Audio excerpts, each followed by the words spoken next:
Welcome everyone. I'm super excited for you guys to be here and be facilitator of this exact networking event that we host every first Tuesday of the month. We do discuss a completely different topic every month, which is posted on our LinkedIn company page at Yushkova Design, or Yay Designs is what you can find us as well. And really, we're going to talk about a great subject today about scaling smartly, right? Sustainable growth for established fashion brands. So thinking about the growth is the essential in our fashion, but scaling, riskily, that can be sometimes a lot of errors can happen and really impact your profitability. It also can really affect your brand equity and also affect your operational efficiency. So we're going to talk a lot about these different things and challenges with anyone who is on the call, and as well as the questions that are coming in from people who are watching us live. The challenges isn't just about growing, right? It's about growing right.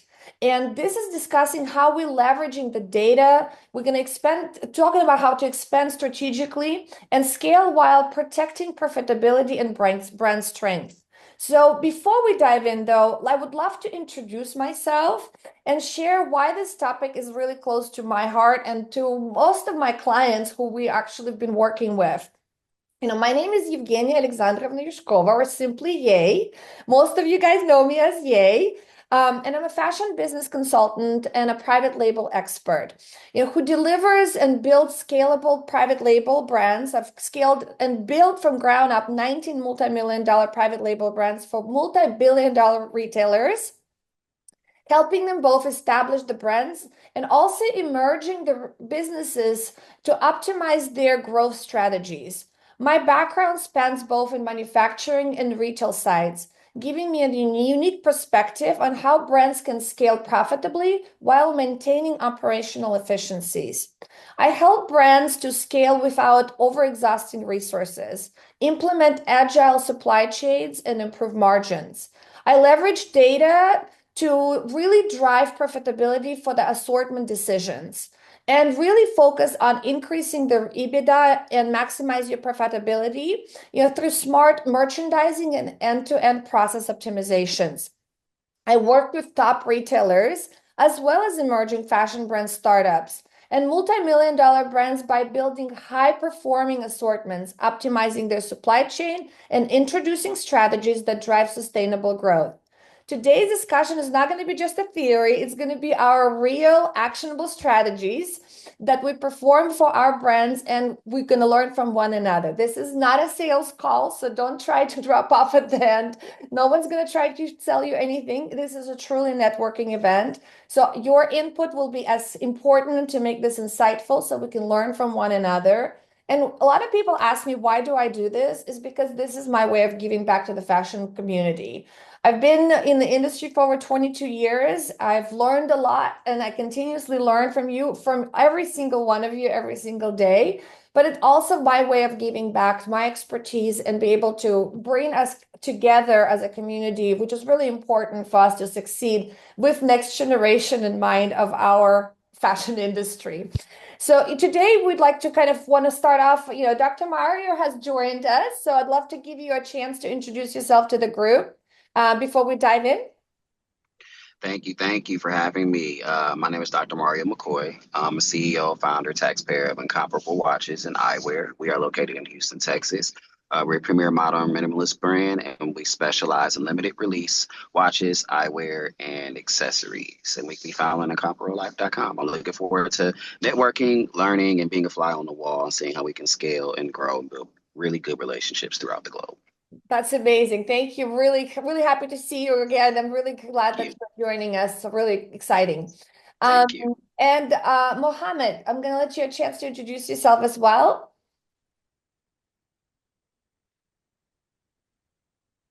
Mohammed, can you hear us? All right, maybe not. And Lisa, I'm going to let you introduce yourself as well.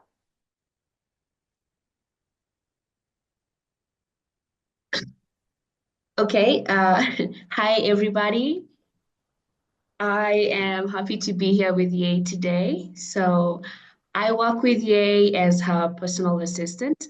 I have enjoyed taking and being part of this roundtables every other time.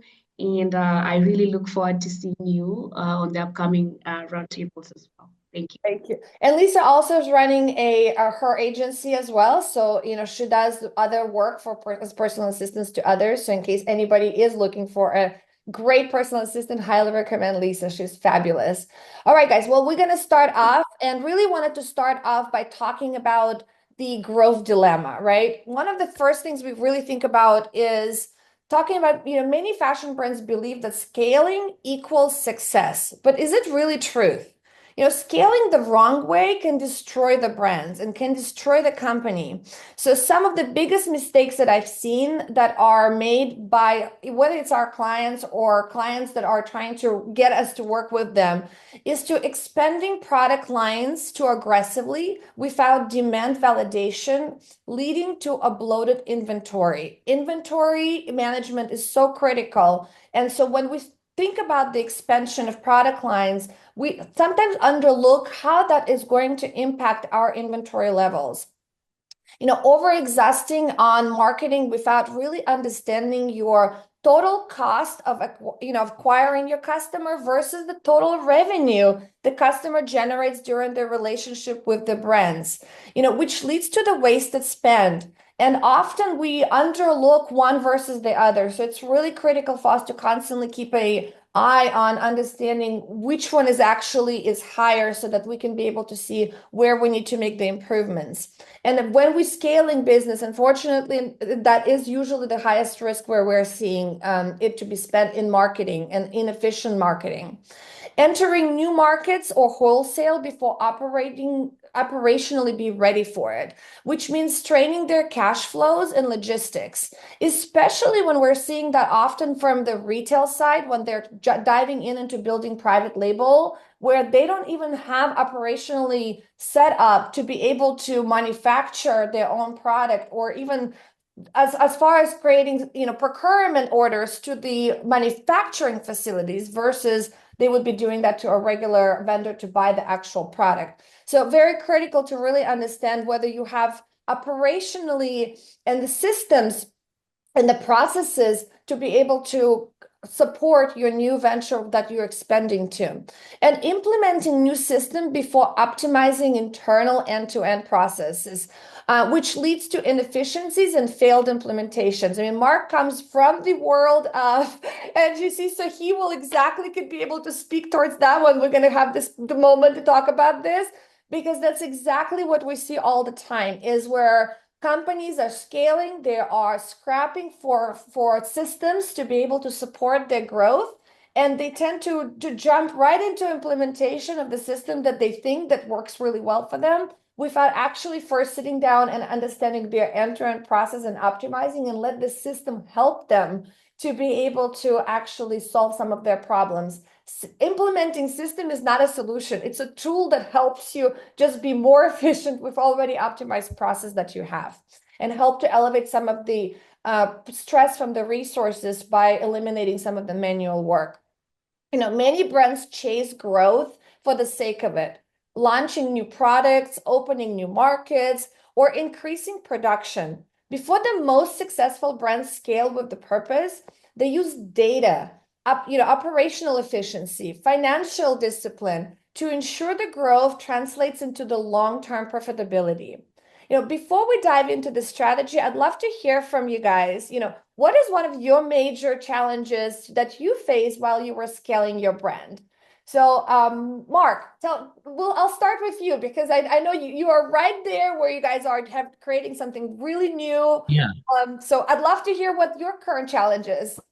Yeah, thank you for having me again. I really appreciate it. I think from a technology standpoint and from what we're doing, we're always looking for product market fit. Okay. The point where you have a product, we're not selling necessarily on features or anything like that. We're trying to solve a very specific issue or problem that a brand is having. Okay. And we're trying to be very focused. And with our company, we've been very focused on difficult to fit categories like intimates, so bras and sports bras and leggings, and also jeans, another very difficult to fit category. And, you know, we we didn't want to go after like t-shirts or things like that that are kind of not, I sort of know I'm either a medium or large. I know my big problem personally when I go into shop is for pants, for jeans, because, you know, it just is what it is. I go in, I pull out all the 33, 34 jeans with 30 and 32 length, and I go into the fitting room and I try it all on, and only two of those fit me properly. The rest of them do not fit. So we're trying to solve that particular issue for brand and for the customer. So we're B to B to C. So that product market fit where the consumer is and the brand is sort of pulling that product, which fit matches product, out of your hands. Absolutely. And I think what you mentioned something very critical, that it's not just helping the brands itself to perfect the fit across categories, but it also thinking about how do we minimize those return rates, right? Yep. Because that is where I think the main thing that we have to consider, especially when we're scaling as well, that if you scale your assortment, and which it means will bring more orders and more people who are coming in and buying your product, that it's going to be first thing that's going to get impacted is your return rate. So Yes. how do you get that customer to really make sure that they buy the product that they know will fit them, so that they can have the similar experience like they have in the fitting rooms? Because in the fitting room, you have a great luxury when you're doing it in your with your physical product. You can go in, like you said, you can try it on, and then whatever that didn't fit, it's going to go back on the shelves. When Right. we're doing it on an e-commerce world, a lot of those returns coming in back into the warehouse, and they are unsellable. Right. So, how do we minimize that impact? What the solution that you're bringing sounds exactly what brands would need. Yeah. So from a scaling standpoint, I think it's all about understanding that sort of it's almost like a moment when product market fit kicks in. Okay. And, understanding, helping the end user, the shopper, understand that they don't have to, make bracketed orders anymore. And, which saves the brand a ton of money, saves the environment, sustainability, et cetera, et cetera. Agreed, 100%. Thank you for sharing that, Mark. And Thanks. Mario, I'd love to hear your latest challenge for the scaling. It's similar. Even if we add another piece into it, with the tariffs, a lot of our product with Incomparable, we're made in China and overseas. So ensuring that again, we follow the sustainability aspect, making sure that we maintain our partnerships with our current manufacturers, with the licensing certifications, and preparing to brace ourselves to have to either pay more for restocks and new designs, samples, and ensuring that we meet our customer need to lower the potential returns from individuals who may or may not prefer a particular colorway or design, or if a watch is too big, or if it doesn't fit the specific look that they're going for with the eyewear, et cetera, et cetera. So what we've aimed to do is we've put a lot of emphasis and investment on our at-home try-on and virtual try-on piece for our watches and eyewear with our e-commerce store. That has helped significantly as far as being really transparent with ensuring that customers can try on things for free, up to three items for free, up to 3 to 4 days, return it for free, whatever it is that they don't like, and that builds that know, like, trust factor.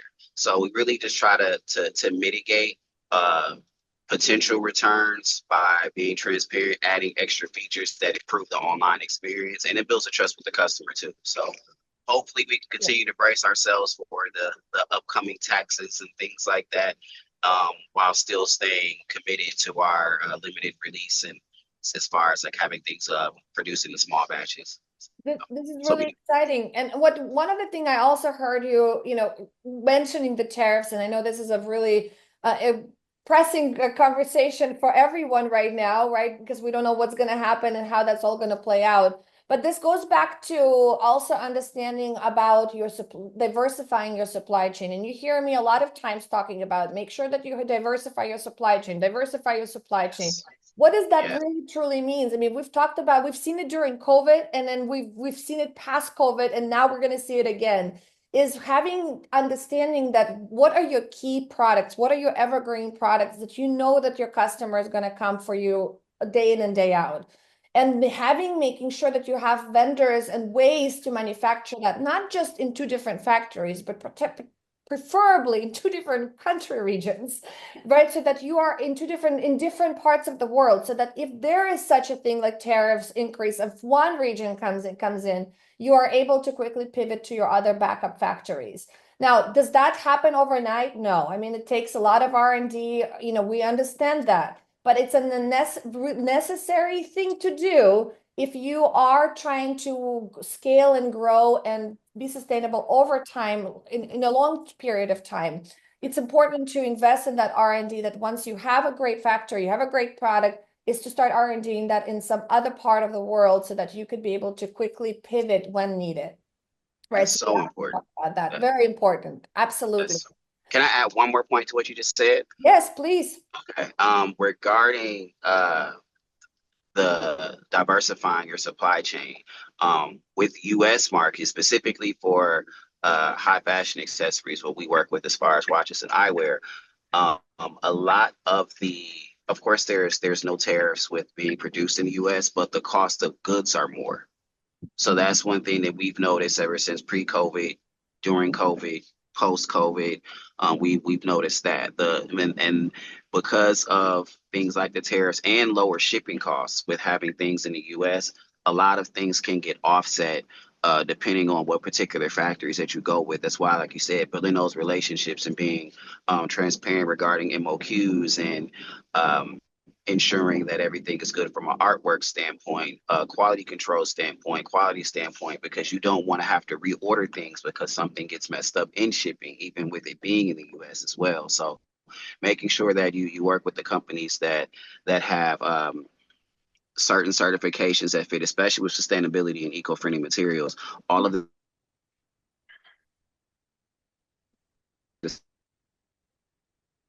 Mara, I think you got cut off.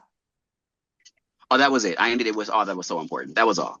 All right. No, I 100% agreed with you. And that brings me to the conversation of one of our first kind of points that I would like to make today, as we start into scaling, is the importance of leveraging the data inside, for us to be scaling smart. The most successful fashion brands, they do not rely on the gut feeling, right? They let the data drive their growth decisions. And how can we leverage the data sustainable, for the sustainable scaling? One of the things that we often recommend and see and do is to identify your high value customers, right? And really understand their recency, frequency, and monetary value, to segment customers and to understand which groups drive the highest profitability.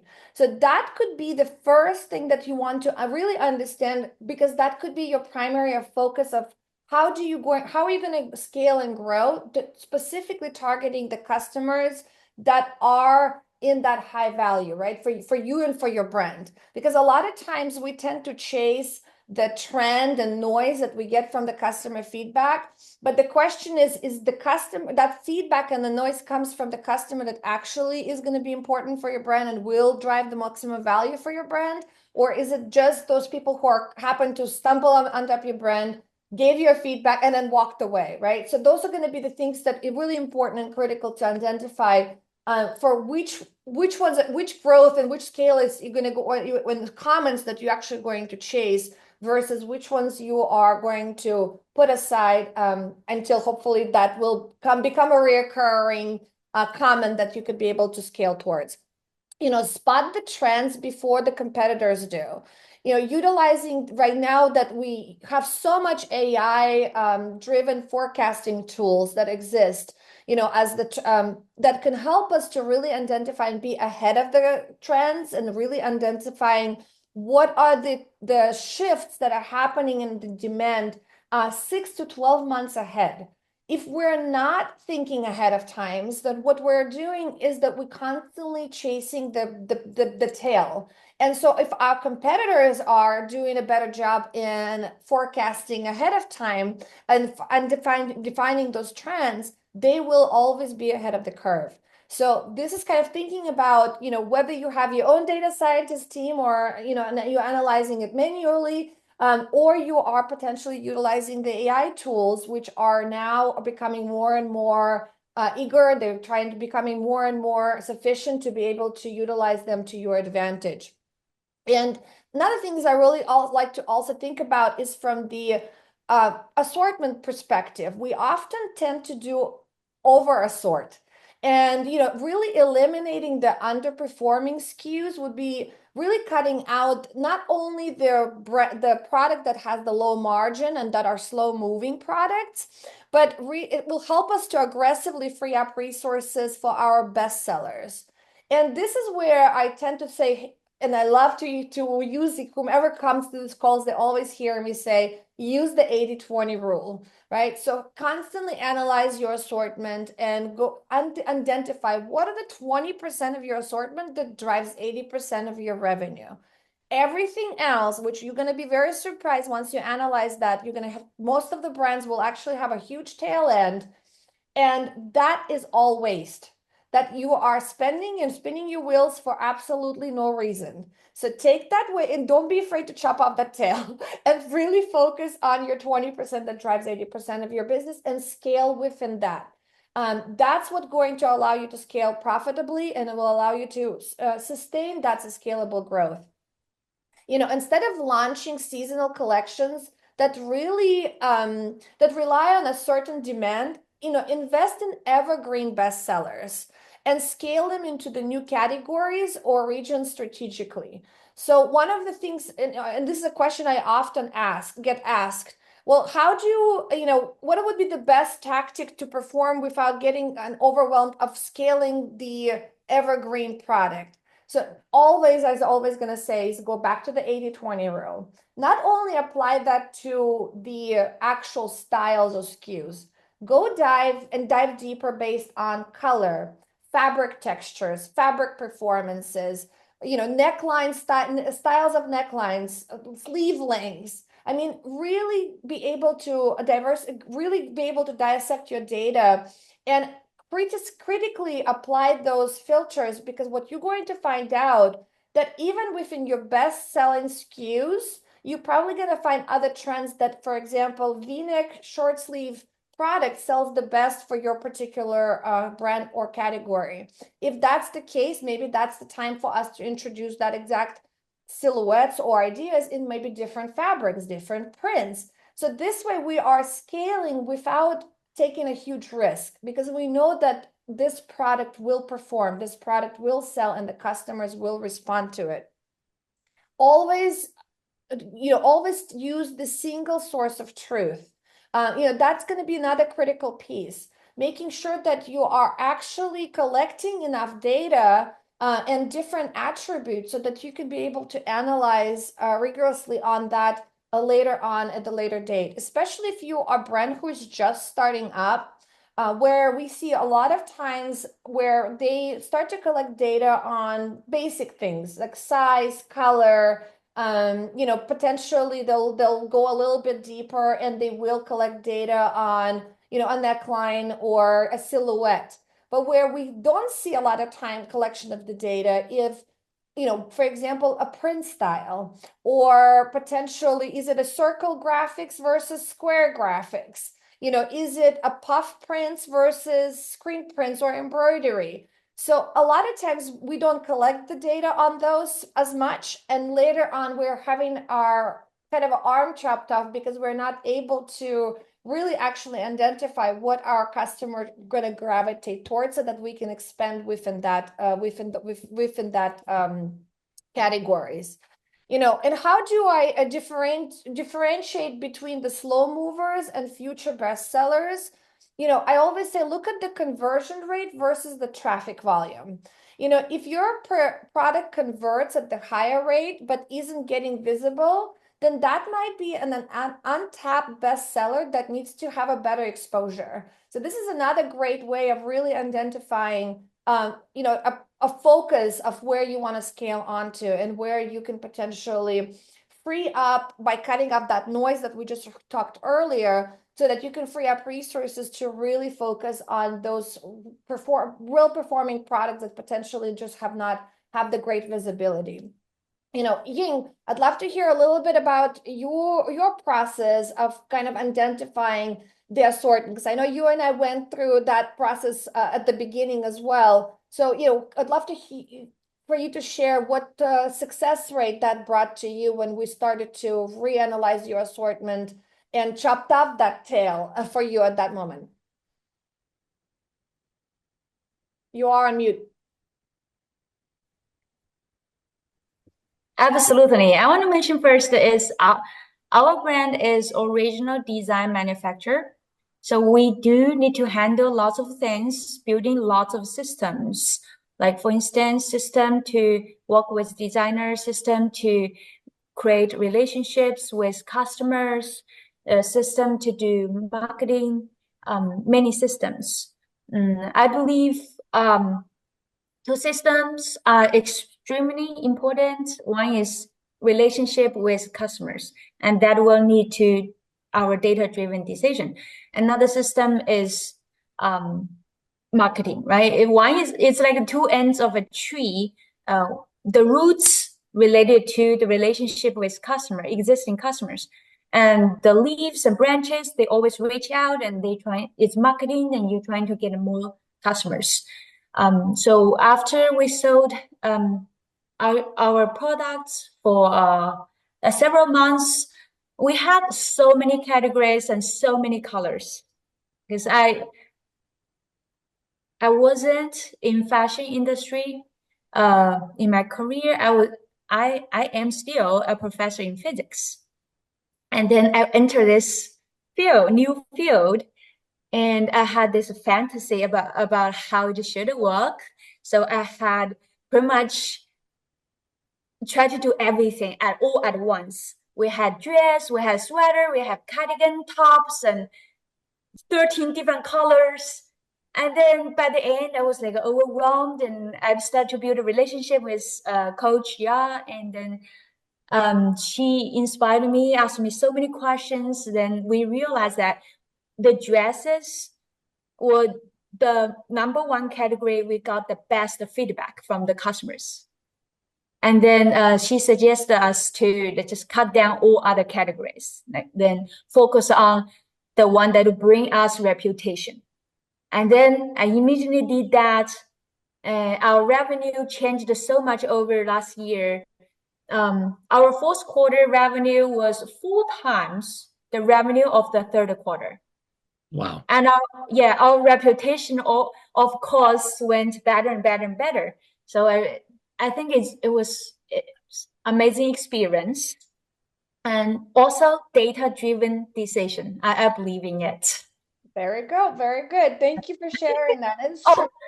I also like what she said about so go with safe colors first, because we have so many colors, and many colors, they actually don't look good on body. They may look good in pants, right, but it's not good as a garment.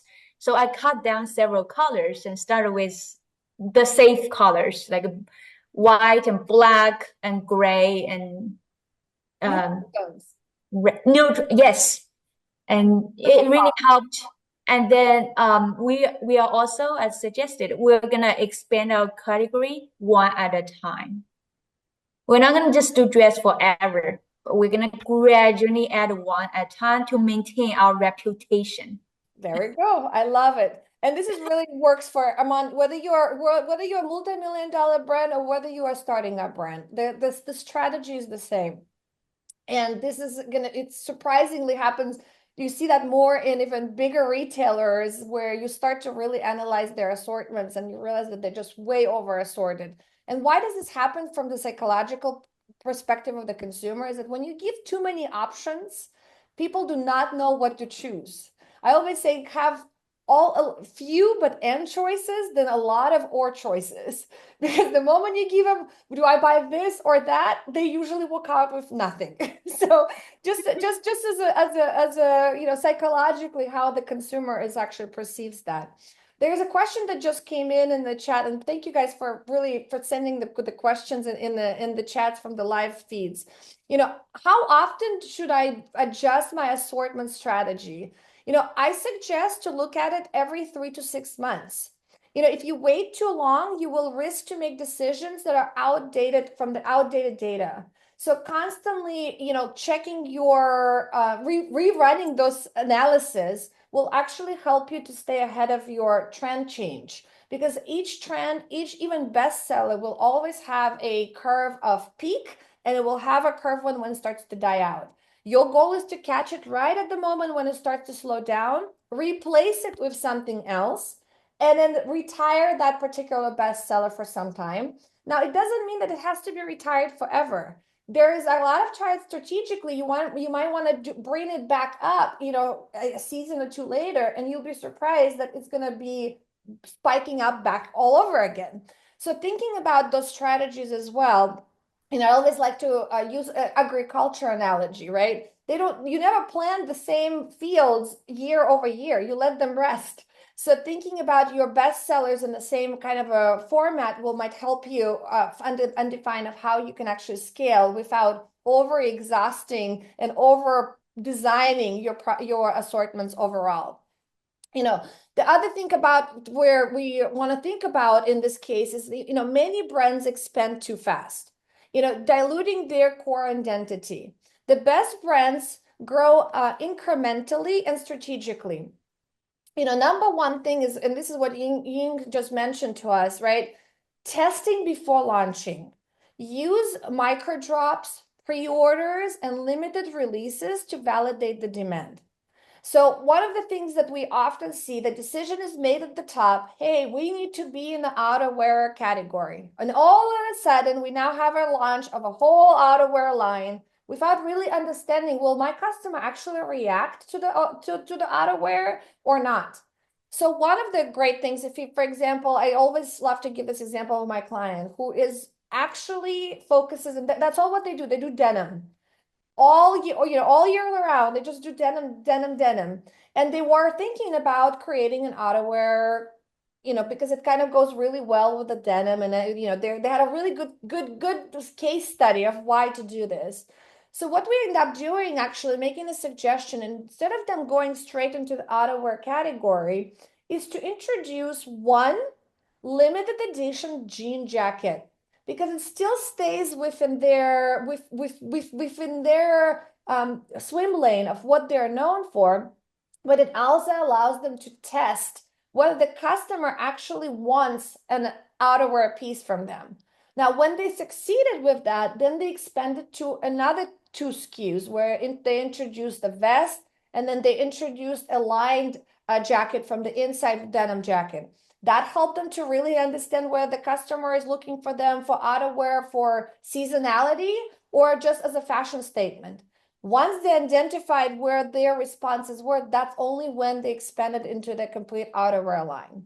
So thinking about how do we do this step by step in the phases instead of just jumping right in, this could really help us to scale smart and be able to maintain our profitability. Scaling your best sellers first. Instead of launching new categories, focus on hero product extensions. So, like one of the things that I've mentioned about this jean, particularly in the jeans brand. In Ying's case, for example, we're talking about expanding into cardigans. Now, why did we decide to expand into cardigans? Is because if you think about it, what would be the first thing that you would think that you would need when you're wearing a dress, and which is the hardest thing to pair up with, is what kind of do you wear a sweater? Do you wear a jacket? What do you do with the dress so that it will look flattering? So this is why we said, okay, well, the first thing would be is finding the right cardigan that could potentially complement all of the dresses that she has, so that we can give the chance of the customer to vote whether they want the layering pieces from us or not. So this is how we are really focusing on expanding our best sellers versus introducing something completely new, like we would be introducing tops as an example, or skirts, right, in this case. And also think about expanding channel methodology. We often get brands who tend to expand multiple channels at the same time. So one of the things I always suggest is get one channel right and then expand to the next channel after that. Because each channel, it's its own business, right? It should have its own P&L. A lot of different resources are going to be allocated specifically for that channel. So don't try to be in too many places at the same time. Start with one and expand it slowly over time. This is how you're going to make sure that you actually be able to sustain yourself. I'm curious, Mark, from you, and I know you worked with many brands in the past as well. I have. What would be some of the things that you have seen that worked well in expanding it, in spending their lines or expanding their channels that will really be, that actually works for them versus when they actually fail? I have a couple of examples for this, but I had a company back in the day that had a color management system. It was a competitor to Pantone. The company name was Scott Dick, and I saw all the time. We gave almost too much choice. Okay, we had 7,000 different colors that are available on fabric, and you had designers that were choosing, all kinds of different, combinations of colors, and it got lost on some of their, within some of their brands. They did too much too soon, and they weren't really focused on, to your point, these bestsellers, best selling colors as well. And they always wanted more information on, what my other customers were doing. At the time, I did all of the major athletic brands, Nike, Adidas, Under Armour, etc. And I would publish a report, on the spring colors that all of those guys used. And they'd all try to take that information and do something different with it. And they ended up with, 40 or so colors in their fashion palette. And it was insane. It just was a waste of time. It was a waste of money. And it made producing the product really difficult. And they never really got, the momentum that they were looking for from that strategy. Where if they've just narrowed it down to a few key colors, okay, so you have your core colors, and then you have 3 or 4 fashion colors, that's the way to do it, in my opinion. The most successful brands really did that well. A few additional patterns, maybe some, graphic designs that, were trendy, and then, they went from there. It's the guys that really tried to get too aggressive and too broad. So back to your 80-20 rule. 100%, 100%. Thank you, Mark. This is really great insight. Mario, what about you guys?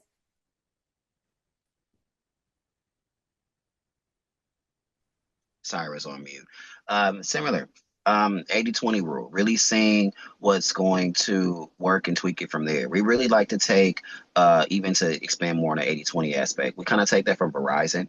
Verizon used to do a lot of product launches whenever they would release specific items, just specifically like in the wireless aspect of cell phones and tablets. And if you had to make any changes for like plans and tweaks and whatnot, that's why they always tend to update those every 24 to 48 months. We look to see what's going to work as far as the focus group aspect, and really getting a lot of feedback from our clientele across the globe, especially our modern minimalist core brand loyal demographic, because as we all know, for everyone that's listening on the call, it's cheaper to keep the customers as opposed to being more expensive and always just relying on getting new customers via ads, whether it's TV, Facebook, Google, et cetera, et cetera. So ensuring that we keep our customer need just at the forefront and make tweaks and make changes just as we go along, just in the watches and eyewear space, whether it's specific colorways they want to see, specific sustainable materials that they want to see.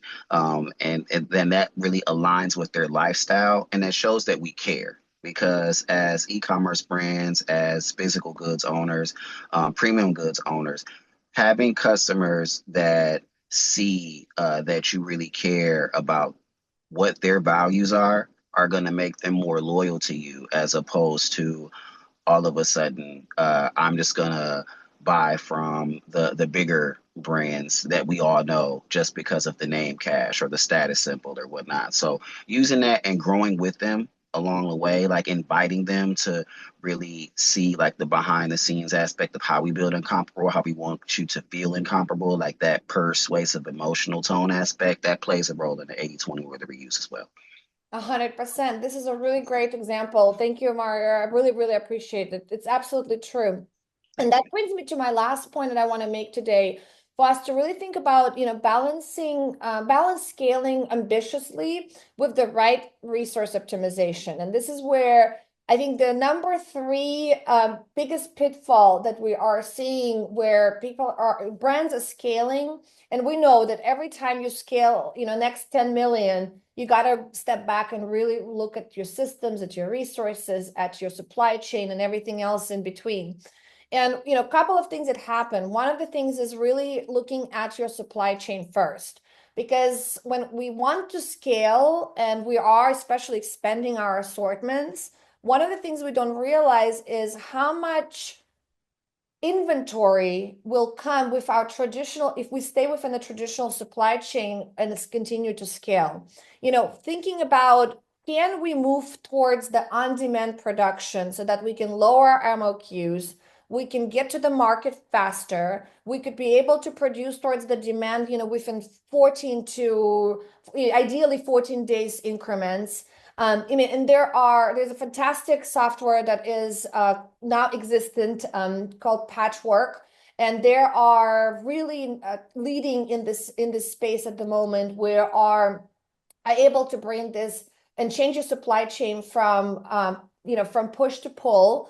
And at the same time, they are, I think, the first ones who really can be able to get the cut and sew production within 14 days. And then from the moment you place in the order and deliver it, but it comes with the forecasting system as well that allows you to be able to forecast your demand and will tell you when to place those orders, so that you are constantly you're constantly in stock and bringing your inventory, but without actually investing in so much inventory up front. So thinking about that as you're scaling is going to be very critical. The second thing would be, like we've mentioned, systems. And I'm going to have Mark to probably give one of the great examples, when people are implementing PLM systems, which usually happens right at the time when you are going from about 10 million to 20 million, is when we start to see a big increase of people like waking up and they're like, oh my gosh, we can't do this on Excel anymore. We actually need a PLM system. And they go straight into the implementation and they fail. And why Right. is that happening? Mark, I'd love for people to hear this from, not just from me, but from someone. It happens all the time because you're so frantic and so excited to move forward, and you don't want PLM to stand for people lose money. You want it to stand for product lifecycle management. Okay. And with that means the way you lose money is not having a plan and understanding what you're trying to design this system for. And so the preparation and understanding with a consultant too, like sometimes, you know, I've had, you know, particularly on small to mid-sized firms that were trying to move quickly because they see demand in the market and they're starting to get some significant traction, and all of a sudden they're making these decisions, and you're like, you're too close to this. You haven't really, you don't really understand necessarily what you should do first, second, and third, right? Yep. So, building the system, you know, in, you know, it's almost as if you're taking, digital twin is one of those things that we use in our, story for our business too. But you have this process, and it's basically, it's not digital, it's analog. Basically, you design here, you source there, and you create this digital twin of this whole process, and then you put that into your PLM system. And they try to skip that step. And then this giant hole in the PLM system that, you start working around it, and you said, okay, well, I can do this part on Excel. And then you start to take things outside of the system, and that'll ruin the implementation completely. And people get off track, and it's like, this doesn't work for us. because they haven't planned properly. Correct, correct. And the digital twin, it would be for reference, is really a process map. Is Right. to understand and build a process map, and not just for that design department, which in production department, which will heavily use BLM, but also actually going as back as how does that process work throughout your full organization of everything you has to touch.